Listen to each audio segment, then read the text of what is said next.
તેની ચર્ચા અત્યારે ભાજપમાં ચાલી રહી છે। જે નામ ચાલી રહ્યા છે તેની જ ચર્ચા કરીશું, કારણ કે ખરેખર કોણ પ્રમુખ થશે તે તો નરેન્દ્ર મોદી અને અમિત શાહ સિવાય ગુજરાતમાં કોઈ કહી શકે તેમ નથી। પણ જેમના નામ ચર્ચામાં છે એમાં સૌથી પહેલું નામ છે ગુજરાતના પૂર્વ મુખ્યમંત્રી વિજય રૂપાણીનું।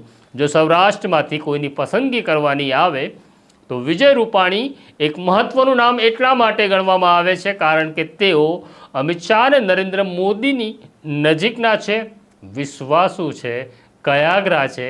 પ્રમુખ તો કયાગ્રો હોવો અનિવાર્ય છે, પણ અહીંયા સમસ્યા એવી છે કે વિજય રૂપાણીને જો પ્રમુખ બનાવવામાં આવે તો તેમનો તાલમેલ ભૂપેન્દ્ર પટેલ સાથે કેવો રહેશે તે બહુ અગત્યનું છે। જ્યારે વિજય રૂપાણી મુખ્યમંત્રી હતા ત્યારે CR પાટીલ સાથે તેમનો તાલમેલ નહોતો અને એવી ફરિયાદ ઉઠી હતી કે CR પાટીલે સરકારને હાઈજેક કરી લીધી છે